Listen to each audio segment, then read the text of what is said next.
Team Liquid Volskaya. Volskaya is just a very team fight centric map. You don't really need a lot of macro.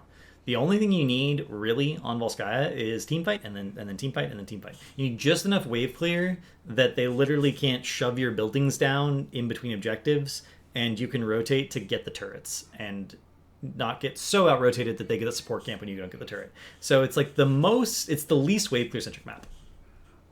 Almost, really. Gen.G, they drafted Rich's Alarak. Alarak is a very strong hero in this type of situation where you're constantly brawling, skirmishing over a point because he will get a lot of stacks. He doesn't e-build Alarak, which is what Rich plays basically exclusively, doesn't really care about its sadism very much. You don't lose much because the way sadism interacts with the E-stacks, you don't lose too much damage when you die, and you're always going to be able to help your team set up kills or to follow up CC chains with silence. And he does a significant amount of burst. More fragile heroes that sort of depend on mobility or some sort of save mechanic or save ability just die to Alarak. Alarak's major problem is that his early game is so weak if he doesn't have stacks, so you can just not fight him. But on Volskaya, not fighting him is not an option. If you just give the objective for free, you're gonna lose. So Liquid draft a sustain healer in Deckard. I'm surprised at the priority on Raynor here from Gen.G, but it does mean they can draft pretty much any take they want without a whole lot of backline counterplay. So that's kind of interesting. Also, it's a very Noblesse style thing. You pick something that's not necessarily the heaviest priority in the game, but that opens up your draft in a very specific way. And if it's an uncommon first pick, it puts you in a position where the enemy team may respond incorrectly. And at Noblesse's level of drafting, it only takes one mistake from the enemy team to just be like, oh, draft's over, we won. Noblesse is a very scary drafter. Of all the people in the world that I would want to draft competitively against, Noblesse is top of the list for people I would not want to have to deal with. Kerrigan Mephisto banned out. This is probably Mephisto's best map. Similar reasons. He doesn't have a lot of wave clear, but he does have a lot of team fight potential, especially in these huge clumps. And then Liquid picking up Phoenix. Phoenix has a lot of area damage, which can result, but he also has a very large hitbox. And large hitboxes are the bread and butter of certain heroes, namely Alarak. So I think the Alarak is picked up here primarily as a counter to the Phoenix, and because it's a good map for him. And then we have the Thrall, who is going to be potentially quite strong, just lots and lots of poke damage going into the team fight, and Murden has that self-regen. So Liquid has a very solid lineup with a lot of self-sustain. It gives them high map uptime. It's going to give them really a lot of skirmishing potential, and Gen.G is like a composition where they just need to catch someone out of position one step too far, and they're just instantly dead. So Liquid, in a sense, has the higher execution comp because they want the fights to go for a long time. They want to do the poke damage, and they make a mistake, they lose. And they put themselves in this position on purpose against arguably, well, not arguably, the current world champions and arguably the best team in the world. Let's see if the observer is actually observing. Nice. On the left-hand side of the... Oh, wait. I gotta change the names.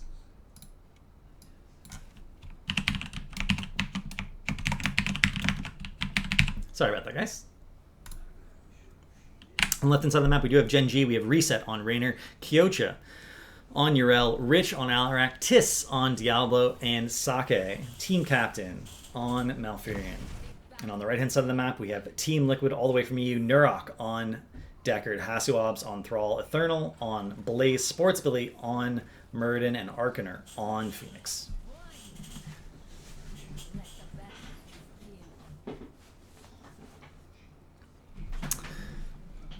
Little bit of a skirmish at the mid here. Skirmishing at mid can actually be surprisingly important for establishing the tempo of the first 3 minutes of the game, essentially, because if you end up slightly behind in the rotation, then you're going to stay slightly behind in the rotation in even situations. Ooh, wrong tab. There we go. I should see block picked up for Murden and trying to counter that heavy Raynor. Also, Alarak has a very impactful auto attack. Rich getting no stacks there. Nicely done by Liquid, actually spreading to make sure that happened. Didn't happen. Reset going so aggressive on the rotation there because Liquid played so passively to not let him have stacks. Actually doing quite well. I'm surprised Arcaner is actually going mobile offense here. Arsenal Synergy is basically considered universally better if you can safely execute it. that talent pick literally says to me, I don't think I'm going to be allowed to step up in fights. I don't think I can get too close. So not going to go for Arsenal Synergy because he doesn't think he's going to be able to proc it.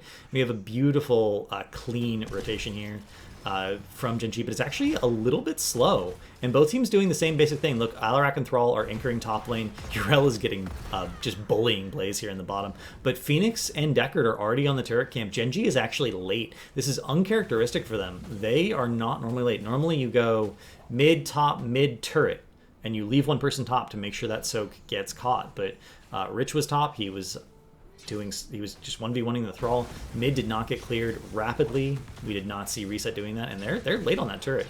And it is not uncommon for teams to get 2 turrets during the first objective. They get one now and one later.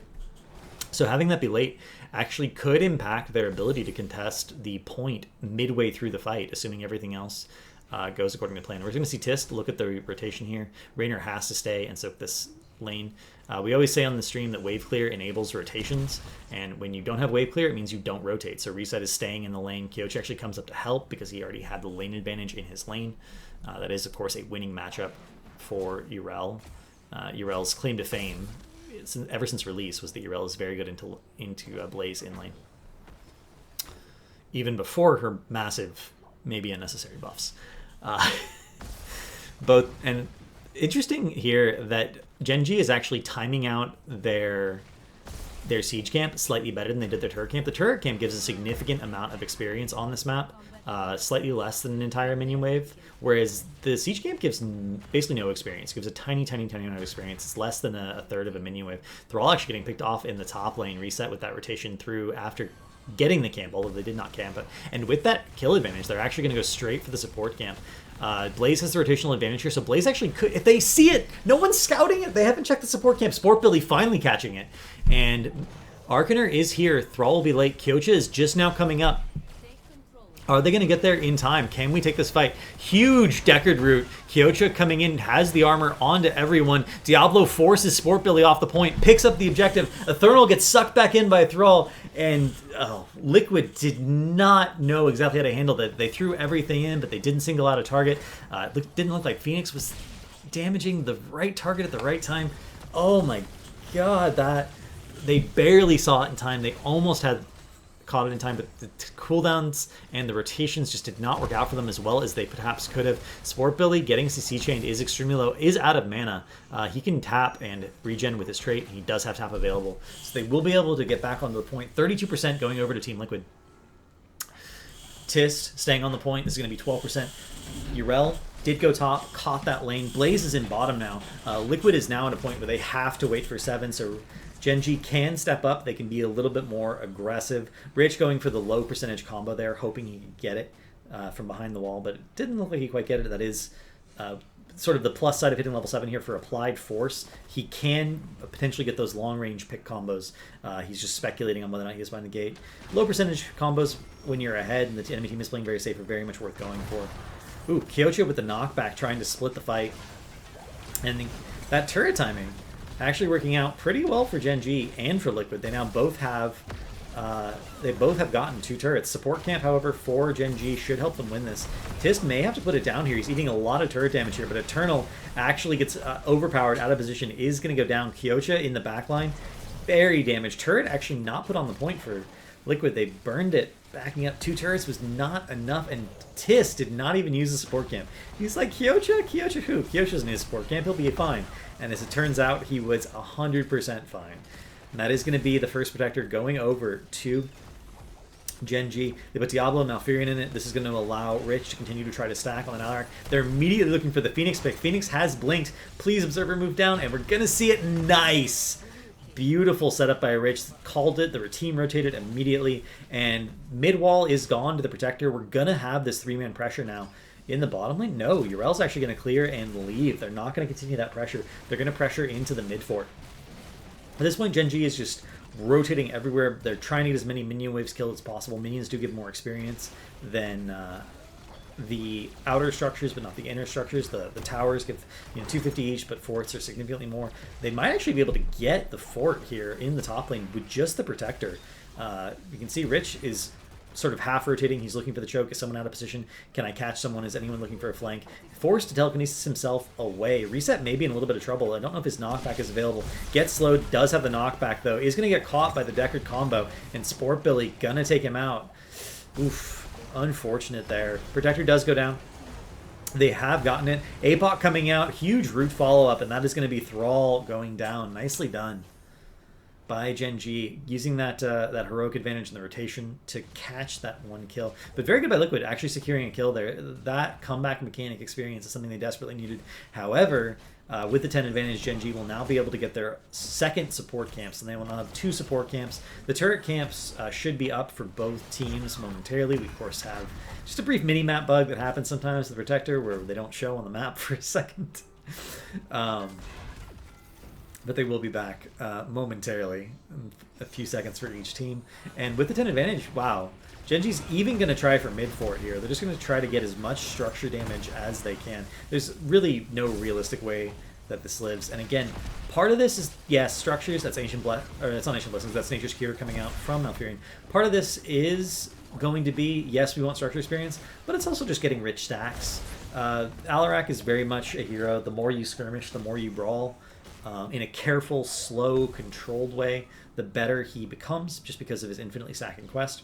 Several other heroes fall into that mold, where they just get better and better and better. Normally you see them played a lot in Shuffle Pick, for obvious reasons, but in professional play it does apply. But sometimes you got to adjust the way you play the game and play a little bit more aggressively than you otherwise would, although, as I say that, I realize Gen.G is one of the most aggressive teams in the world, so I don't know if it's more aggressive than they otherwise would. Sport Billy? Yeah, not a great target here, unfortunately. Rich is like, I want to combo someone, but ooh, misplaced Malford. Actually, not exactly where Tist was going to do the flip. He did move. It's some of those things that can be really hard as a support player to understand exactly what the Diablo wants to do. And Rich, with the counter-strike, actually doing a ton of damage. They will end up getting the Murder Pick. Bunker saving everyone for the moment, but the APOC off of the... Oh, Urel W, that was amazing. And Arcaner getting knocked away. Jesus, that is an amazing amount of damage. Wow. The cleanness of the button pushing there is amazing. It's not very often you see Urel W, which is only like a very short duration stun, comboed into an APOC, but Urel was like, I'm going to W the bunker, and then we're going to APOC. K. They got it. They worked it out. And really, any CC can be a reasonable setup for APOC because it's hard to move off the APOC circle in time if you're CC'd for any sort of duration. Earthquake has been used in the past, and that's a slow. It's not even a stun. A lot of things, Syndragosa, a lot of things have been used for guaranteed APOC setups in various compositions in the past. But Urel W into an APOC, that was clean. And the bunker sort of enabled that because you don't normally have 3 people just standing on top of each other in professional play to get Urel W'd like that. So that was actually very, very impressive. 13 advantage. Liquid will not be able to get 13. It's about a third of a level per minute per lane. It's 52 seconds to get the Protector's control point from 100 to, or from 0 to 100, I should say. So Liquid cannot take an even talent tier fight if they want to get the Protector, if they want to contest this one.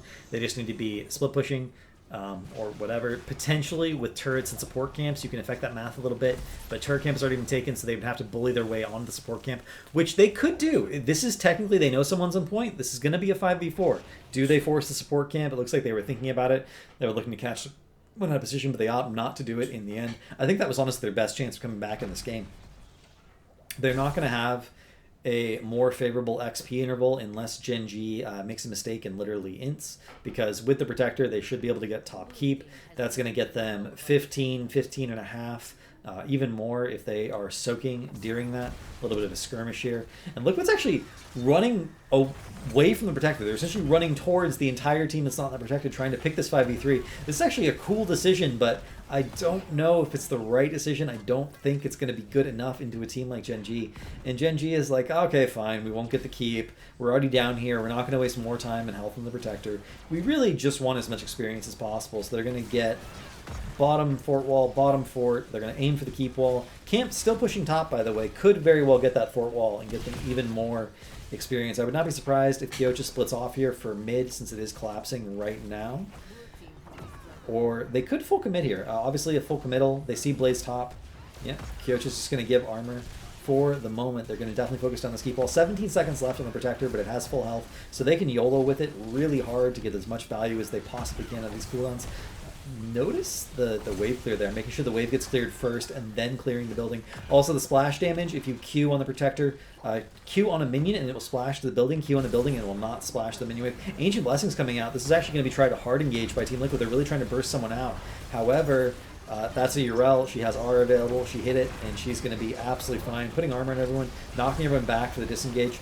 Huge sleep, but that is going to be Nature's Cure coming out from Mirror Tranquility as well.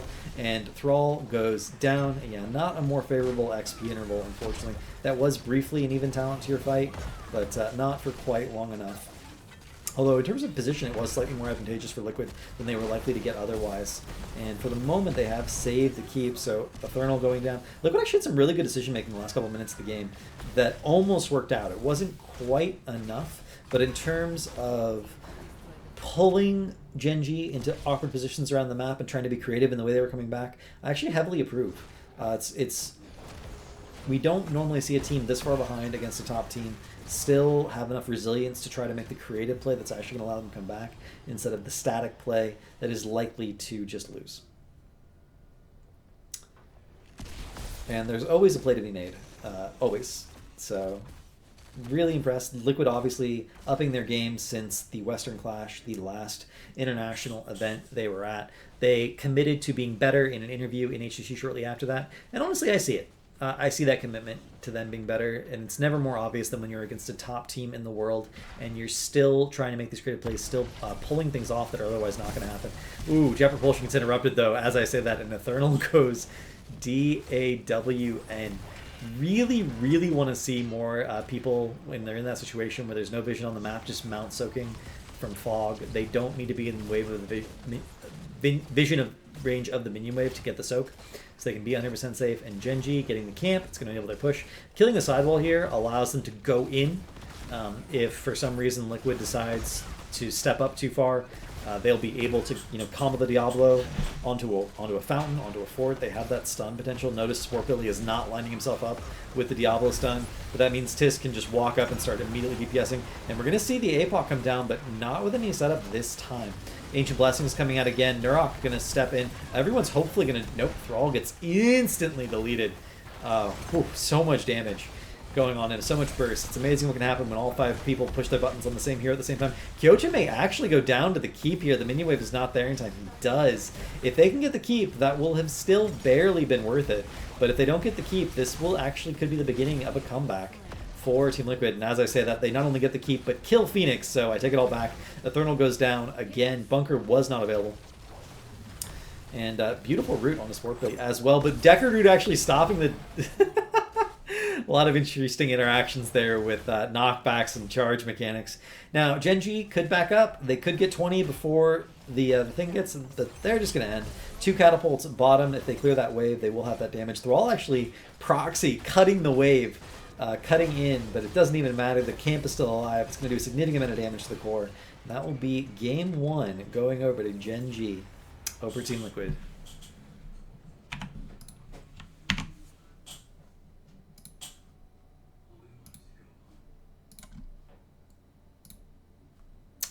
Moving on to game 2. So Tomb of the Spider Queen. This is Gen.G's map pick, surprisingly.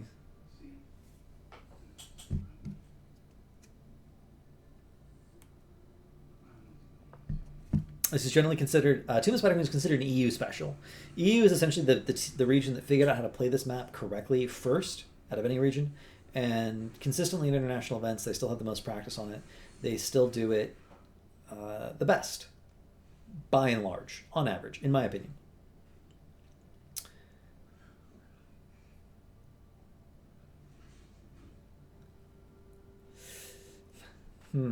First pick Gen.G. The first pick Gen.G to me telegraphs that they're going to need wave clear in the tank slot. Generally speaking, if you have Genji, it is paired with something that has a significant amount of wave clear in the tank slot, just because Genji can maintain vision, and a lot of the wave clear tanks don't have good vision control. So you have a sharing of the tanking responsibilities in the laning phase of the game. Gen.G immediately locks in Raynor Diablo. At this point, we can comment on the Raynor as the group stage strat for Gen.G. I haven't seen all the games that have been played in the group stages on the stream, just because I've been very busy the last couple of days. At this point, I'm just going to watch them from the replays. But the consistency with which I think Gen.G has been picking Raynor, at least, Korean teams often come into these group stages with a strategy of, we're going to restrict our hero pools. There's a certain fixed number of heroes that we're going to pick from, and we're only going to pick those heroes, and so we don't give away any sort of draft strategies.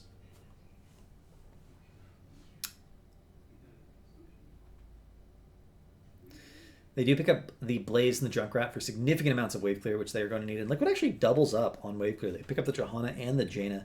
Now, Jaina can instantly clear a wave, but she is cooldown locked. 15 seconds per wave means that she can't actually ever get ahead in rotation. She can only stay even with anyone because 15 seconds, minion wave every 30. There's 2 minion waves. That's just math. And Johanna can't solo clear a wave. Aggressively. She can't just step up and instantly clear the wave. So Liquid is in a position where they're going to need to be very careful with their cooldowns, very disciplined, pretty much the entire game.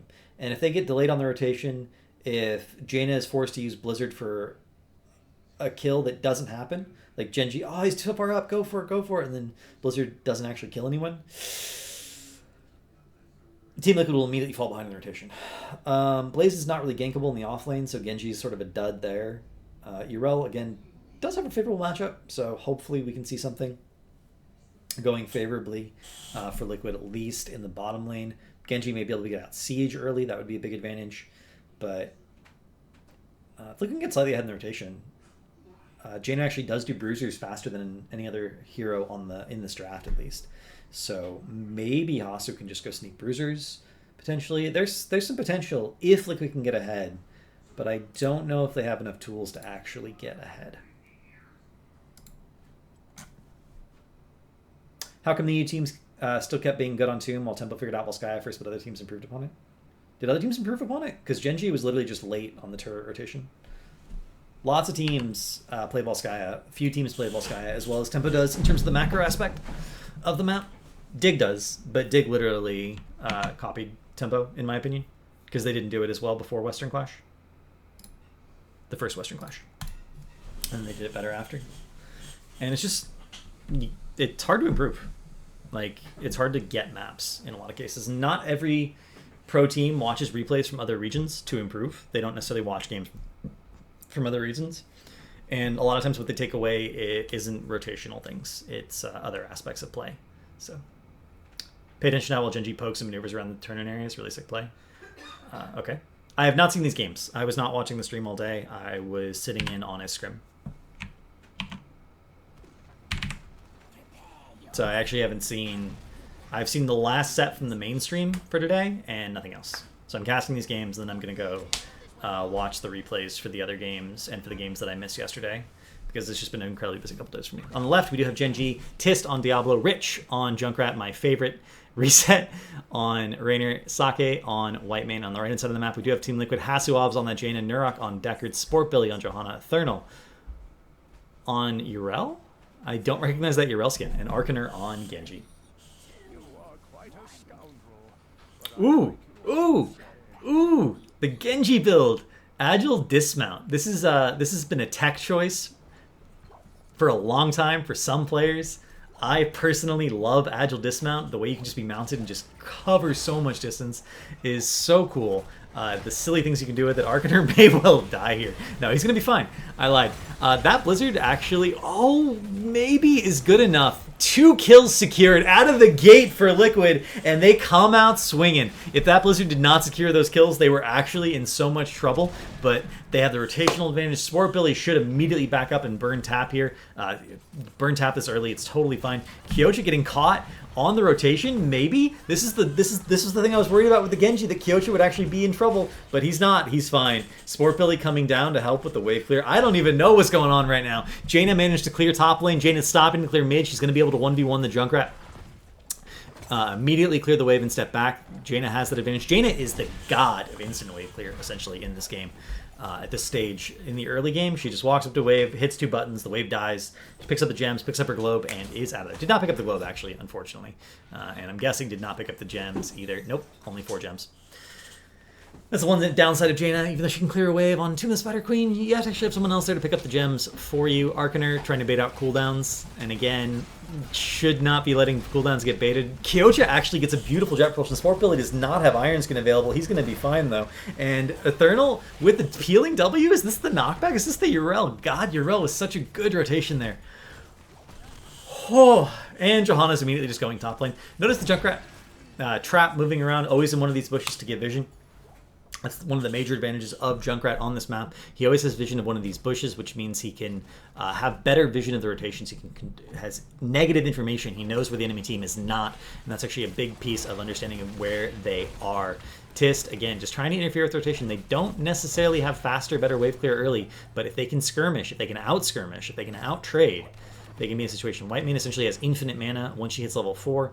That's a spike that they're looking for. Rich doesn't have mana at all. Tist is not really going to be using too much mana. As long as he's picking up globes, he should be in good shape. That Blizzard was not correct. There was no chance that Blizzard secures a kill, and now it is not available for the wave clear. That is unfortunate. It does give him a little bit of progress on his Ice Block quest, but unfortunately that's just not good enough under these circumstances. And now Junkrat's going to be able to clear the wave instantly, shove it in, and Jaina is going to be stuck at towers, which means Johanna has to come down here alone in the 3-man. Gen.G has to help out, will not be able to rotate. Sport Billy is going to take a ton of free damage, may end up going down, and he does. Oof. Yeah. That's what I mean about Jaina and how her cooldown economy affects rotations. One bad Blizzard, literally one bad Blizzard, and your rotation gets completely messed up. And if the enemy team notices that and punishes it, oh boy, are you in trouble.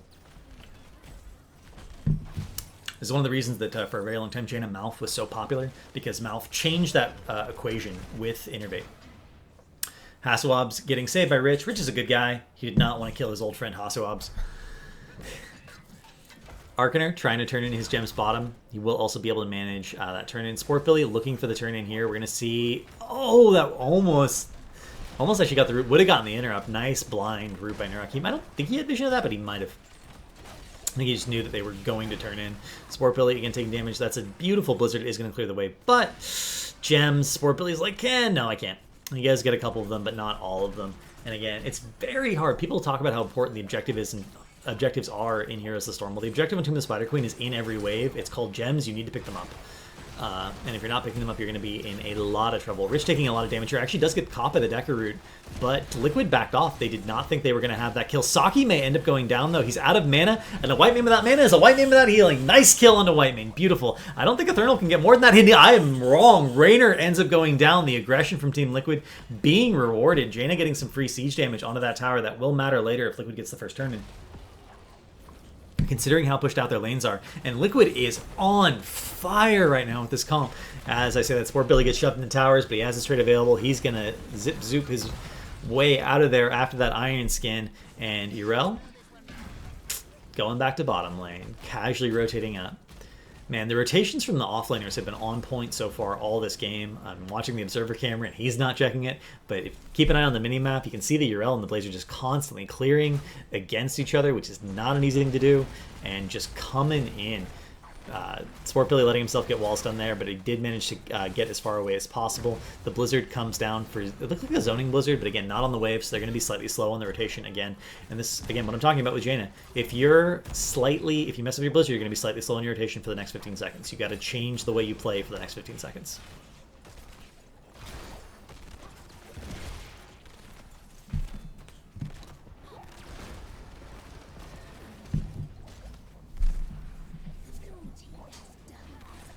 And Gen.G actually securing the turn in there. That's actually, it's somewhat surprising to see, but Arcaner was bottom harassing, and they did not manage to corral the turn in. That's sort of the claim to fame of why EU has always been good on this map. They're exceptionally good at controlling that turn in. Sometimes if you have enough wave clear and you're in an advantageous position, it can actually be an advantage to let the enemy team turn in earlier. But obviously with the mid wave pushed up so that the web weaver's going to spawn directly in front of towers, this is less than ideal. Liquid did not want to let that happen. Their concentration lapsed for a moment, and Gen.G just kept turning in and turning in and turning in and turning in. And that was enough. Condemn into Deckard Root, though. Nice combo there. Unfortunately, there's no damage in range to follow up. Both Gen.G and Jaina were out of range. Harkener trying to do the 1v1 onto Rich and actually getting close to succeeding. Rich is extremely low. Harkener had a few more seconds alone with him without a minion wave or a Diablo coming. He may have been able to do something. And again, we're going to see a beautiful Deckard Root. Reset may end up going down here. The Jaina damage just eaten. And look at that Q! Oh, Kyocha was trying to get in the way for the body block, but the Jaina Q got through anyway. Beautiful accuracy from Hasilobs, the StarCraft Pro, former StarCraft Pro, showing his chops in terms of mechanics. Harkener gonna be able to jump out of here, gets booped away again. Rich, maybe a little bit rusty on Junkrat. A lot of boops to safety instead of a boops to death that have been happening here. Top fort does go down during that skirmish, but overall, in terms of getting those kills and putting psychological pressure on Gen.G, I think that was worth it.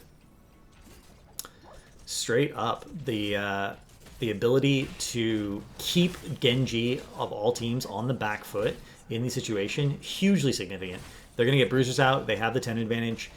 Briefly here, I kind of wish they were already turning in, but Gen.G is actually zoning the turn in. Gen.G was there relying on trickle experience, relying on that mid wave, and Bruiser's synced up with the minion wave here. This is going to give them a huge vision advantage over mid. Vision advantage over mid is always a good way to force turn in because it means you can rotate top or bot, and it's very difficult for the enemy team to keep 100% track of you.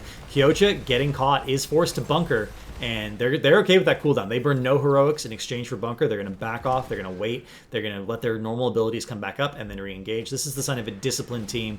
Man, I'm impressed with Liquid right now. Liquid, again, they had such a bad showing at Western Clash, and they said, we're not going to do that this time. We're going to prep more seriously. We're going to focus better. We're going to make sure that we show up and do better than people expect us to do. Killing the Banshee there, limiting the vision. Tis is still going to step up. Is Gen.G actually going to force this? Oh, wow, the cleanse comes out. That was a beautiful Blessed Shield. But the APOC for the counter swing? Are we going to see a dead Johanna? We are going to see a dead Johanna. Nurok with the peeling. Say, well, listen, but the ring comes out, and that's going to be a 3-man kill. Oh my god, no, is Reset going to live? No, actually, only 2. I was sure they'd get 3 people. Oh, Eternal gets overpowered over the wall, and that is a significant amount of gems lost for Team Liquid. That could have gone so heavily in their favor, but instead they lose so many gems. They do still have enough left for the turn-in. Hasilobs, a little bit out of position.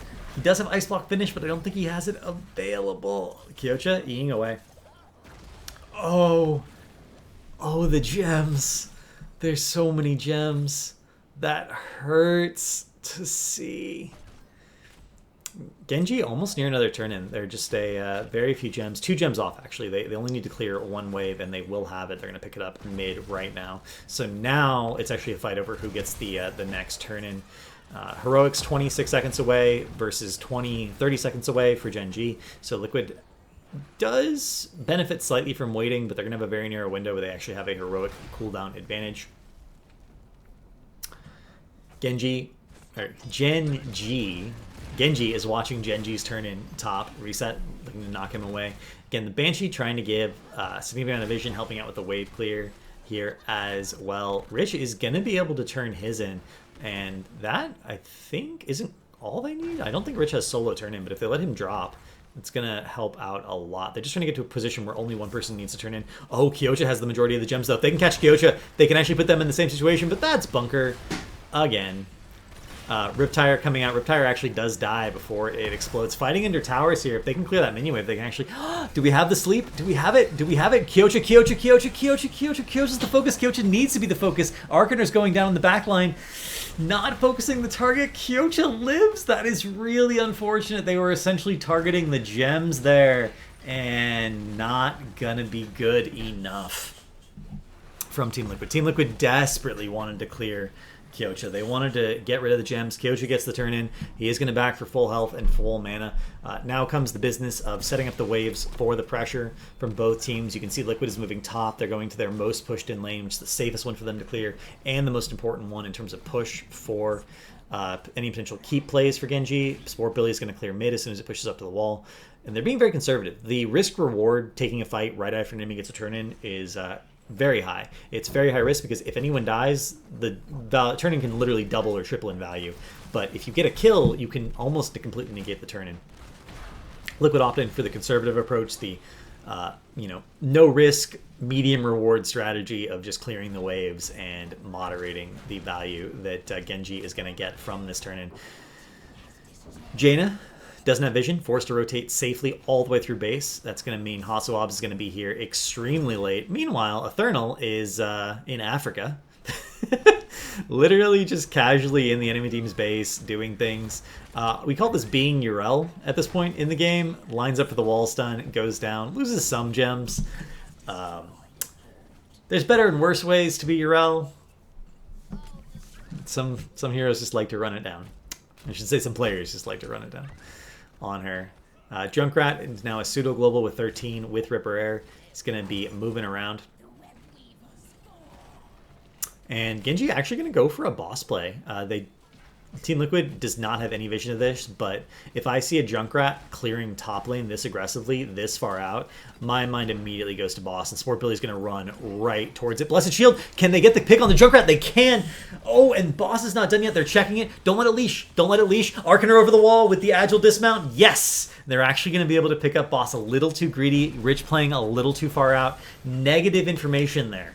They didn't see the enemy team, but they saw where Junkrat was. They got to assume Junkrat's not going to be that far away from his team in this scenario. He's not that kind of hero. He's pushed too far up. They actually do let it leash. They're not willing to take the 5v4. They prefer to push the lanes out and get turned in that is safer. They don't have great boss control tools relative to Gen.G necessarily, but do with that wombo combo and fighting in that tight space could be good for them to stay a while into ring. Are they going to get the stay? Nope. Instant cleanse. Stay a while is now on cooldown. Nurok going for the low percentage but high impact play. Very close. Blessed Shield will be back up in time for this push, however, and Blessed Shield is their main engage mechanic. If they can, Blessed Shield alone is enough to get a pick with Ring of Frost, X-Strike, if they can pull it off. So if anyone is a little bit too far forward, they will get 1-0. Diablo with Shoal Shield is the major exception. If he can get that button off before the Jaina damage comes through, he will not be able to die, but anyone else, they're 100% on. And Diablo's, it's doable, but you can't push that button. Eternal clearing bottom. They get the white main route just to delay Sport Billy's rotation. Try to bait. I think that's more actually even an attempt to force Iron Skin more than anything.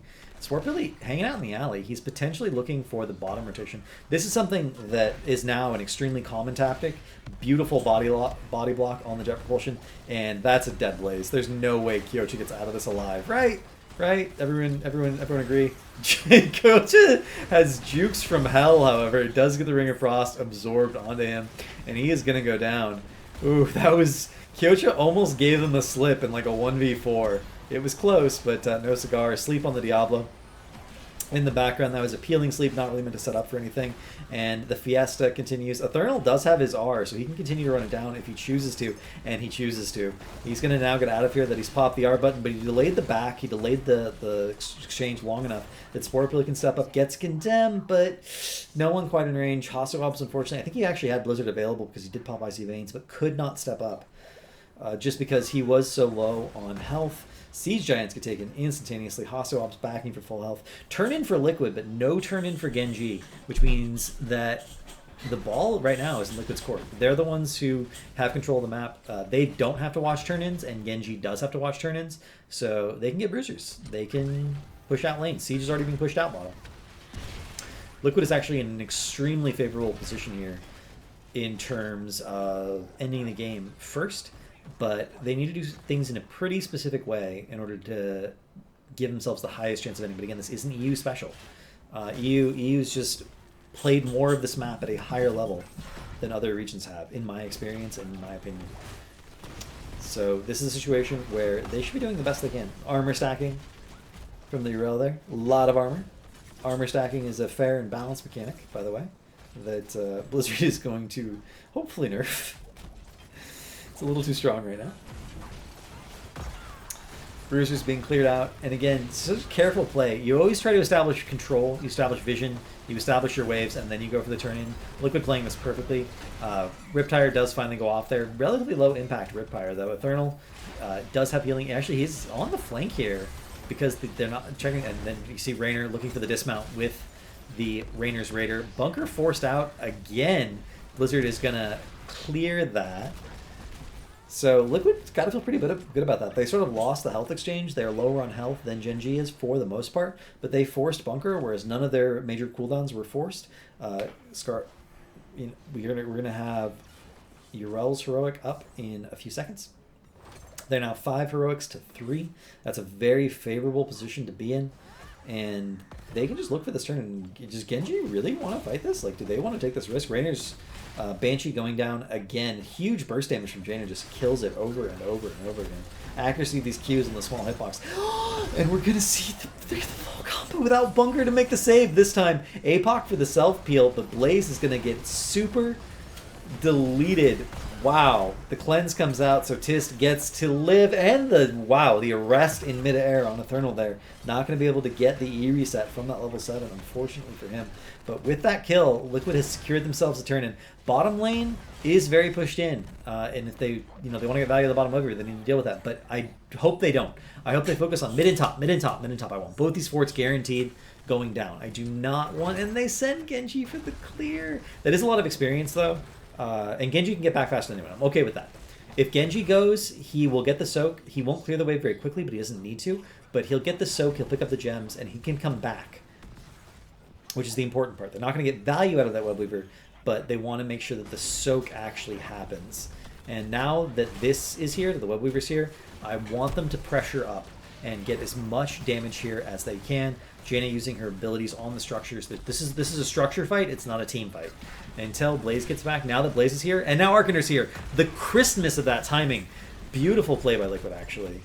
They're like, Blaze is alive, Blaze is going to be coming back, you can get this much and no more. They didn't get greedy with Gen.G continuing to push out bottom. Sport Billy trying to cut the rotation here.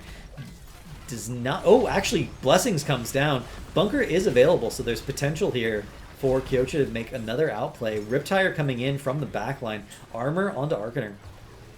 Are we going to see this used purely for clear? Liquid is backing up, and the knock away, at a minimum, this should be used for wave clear, and it does get used for wave clear. Actually knocks Eternal out of the air. They do get top 4.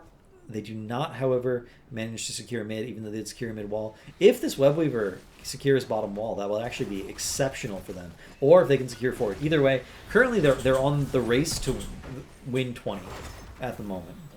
However, Gen.G does have turn-in. So Liquid needs to hold turn-in while soaking each and every lane. Now, they're better equipped to do that than almost any composition in the entire game, just because Gen.G, even though it doesn't have great wave clear, he can get out of pretty much any sticky situation.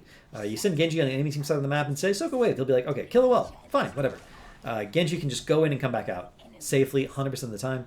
He is watching bottom turn-in by himself while the 4-man congregates top. You can see Urel's the one pushing up in the lane. Nurok's going back to tap. Hosoop's hiding from vision.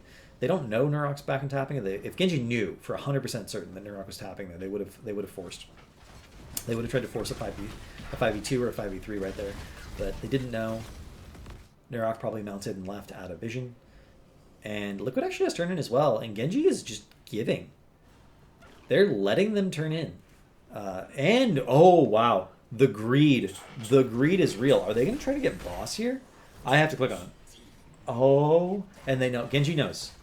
Do they just give it? Do they just give it? They're saving their bruisers for the cap? Look at the distance on that jump from Arcaner. Absolutely insane. Are they going to do it? Are they going to... No, Gen.G's just going to give. They're being extremely conservative. And credit to them, this is the respectful play. Yes, they're going to have to deal with a boss top, but they're getting the pre-push out bottom. They're getting bruisers out to deal with mid. They're only going to have to deal with the Web Weaver and the boss top. The other lanes should kind of take care of themselves with the way they've set it up, with prepping the minion wave and with the bruiser camp. But the siege damage potentially coming in here from Jaina is a real thing. Jaina does a surprising amount of siege damage, especially with that Q talent at 7. Once buildings are frozen, I don't know why a building can get frozen, but it can. Multi-man root coming out from Deckard, but unfortunately no was quite in range to follow up. Stay a while and listen is the big thing to look out for here. Nurok Look at how carefully Hostile is positioning the back. Sport Billy is extremely low, however. He does have Indestructible, so he can play this aggressively, and he can just hang out in the back for a little while, pick up some potions. The upgrade to Stay a While and Listen is even more impactful. We're going to see oh, they're trying to go for the APOC Riptire. Are they going to get it? Are they going to get it? Sport Billy, Indestructible does get proc. Urel still has her own R, her own save button. Hostwalp's taking a ton of free damage. Gets the slow. R, is this going to be enough? Nurok, that's a peeling ring. Oh, Nurok was not where he needed to be. He was not on the... Oh, Seraphim comes through, does help Urel save herself. They did get the keep. They got some damage onto core. Gen.G fighting past there. You know, they needed to win that fight in order not to lose the game. They may actually lose bottom keep. The prep bottom may not have been enough, and it was not. They are 100% going to lose that keep. Liquid, despite losing... Nurok there is in a very favorable position. They're now in a position where even a single kill, they take a 5v5, they get one kill. There's a good chance that they can just walk to core and end the game. Big problem here is that with that death, Gen.G will have a chance to get a full turnaround because they will get a chance to have their own turn in. They do remove Siege from the map, and they're doing the same thing for prepping those bruisers. Tist, however, is running at those bruisers. He's like, no, they're on it. They know. They're going to cap it. Unlucky, really. Tis does force them to cap it a little bit earlier than they might otherwise have wanted to, though, and that alone isn't of itself an advantage. Because it means they're now going to be able to step up mid and clear the bruisers, so the bruisers will not do too much in terms of mitigating this push. I like the decision by Gen.G to have Rich go off clear with Ripper Air in that top lane. At least he clears the catapults. And they're continuing to push mid. They want to open up a win condition more than they want to equalize lanes. Their biggest push is mid. They're going to push mid. They want to get this mid keep. This is their go-to. And again, Banshee over the wall looking. They try to kill it. Banshee actually survives. Banshee is so annoying in these late game fights because it actually gives so much vision. And vision is such a impossibly difficult resource in pro heroes play. It's not like other games where you can buy a ward and it's like a sensor tower and you see things. You wanna have a ward. You need to draft a hero that has one, or you need to go physically stand someplace, and it's just so much more difficult to get these vision advantages. Big Deckard root, Gen.G spreading. They do not want to get caught in a wombo combo. Notice how Reset steps up, fires once, and it's like, okay, I'm out. I'm gone. And it doesn't look like they're going to be able to get more. Now, with the lane shoved, Liquid maintained. They managed to not get picked. They defended. They are not going to have turn-in next, however. Gen.G is closer to the next turn-in. Which means that, again, Liquid is in the position where they have to make the decision: do we just force? Gen.G is dumping the gems that they have. This is extremely safe. Essentially like a bank. You know, there's not going to be a run on this bank. Once it's deposited, it is 100% safe unless you lose the game. Boss is up in a minute 18. Nothing to really go for there. So nothing on the map. There's nothing on the map except minion waves. Both teams are going to be clearing, and Gen.G is going to get turned in first. They're 7 gems away, or 6 gems away now. Only there's 2 waves away. That's all they need. Whereas Liquid is really far away. Bunker comes down.